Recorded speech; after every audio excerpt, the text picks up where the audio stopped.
Bon, je suis bien arrivé, c'est le premier matin, je me réveille, je suis un peu fatigué parce que j'ai pas trop dormi, je suis en plein de jet lag et du coup abonne-toi pour suivre mes aventures et je te mets tout ce que j'ai bouffé dans l'avion. Tchuss.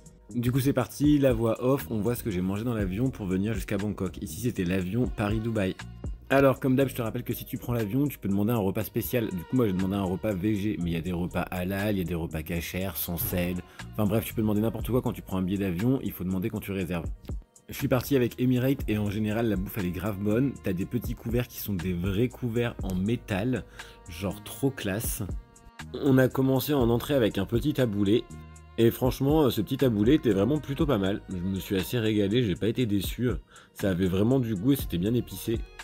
Ensuite, j'avais un petit bout de pain et je me suis rendu compte après que c'était du pain sans gluten. Il était un peu sec comme d'hab dans l'avion, pas ouf, mais bon, franchement ça faisait le taf. J'avais le droit à un petit peu de margarine, ça c'est assez rare en général. Ensuite, on passe sur le plat chaud. Du coup, t'as pas le même plat chaud que les autres, puisque forcément, t'as un menu spécial. Et on avait des pâtes avec une sauce aux champignons, de la courge, des épinards et des graines de tournesol. Et franchement, la présentation était plutôt cool. Et niveau saveur, franchement, c'était vraiment plutôt pas mal. Je me suis vraiment régalé avec ce repas. Alors après, tu verras que dans l'avion que j'ai pris ensuite, genre, c'était beaucoup plus recherché et la bouffe était encore meilleure. Ensuite, sur ce maigre plateau, nous avions une salade de fruits.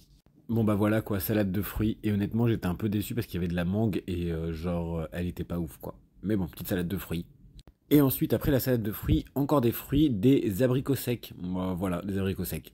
Ensuite, j'ai pris un avion de Dubaï à Bangkok où j'ai eu à manger. Et là, regarde-moi ce plateau, comment il est garni. Il y a même du fromage végan quoi. Alors, désolé pour la qualité, mais je filmais pas avec la même caméra, je filme avec celle de mon portable, donc c'est beaucoup moins bien. Là, sur ce plateau, j'avais carrément des petites noix de cajou qui étaient genre vraiment trop bonnes, les noix de cajou asiatiques, celles qui sont un peu rôties, salées, sucrées, trop bon. En entrée, j'avais ensuite une petite salade de noix avec des poivrons et des lentilles. Regardez, elle était trop belle. En plus d'être belle, elle était vraiment pas mal. Franchement, c'était cool, ça changeait de la bouffe de d'habitude dans l'avion.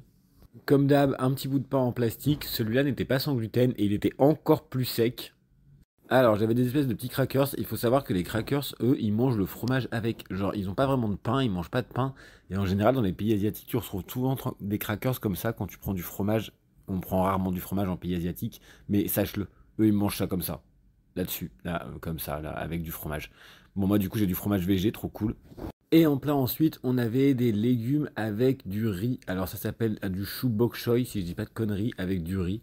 C'était assez sympa, mais c'était cool parce que du coup tu commences à arriver en Asie, donc on avait des saveurs asiatiques un peu sweet and sour. Ensuite, on se lance, on teste le fromage VG. Bon bah comme d'hab, un peu les fromages VG, ça a pas vraiment le goût de fromage, c'est une espèce de pâte à la coco, je pense. C'était pas ouf, mais bon, c'était sympa d'avoir une attention pour une fois. Et en dessert, un petit chia pudding avec du lait de coco. Alors moi franchement j'adore ça et c'est grave cool d'avoir un dessert qui change parce que d'habitude quand tu prends un menu VG en général t'as toujours genre une salade de fruits, voilà, et une compote.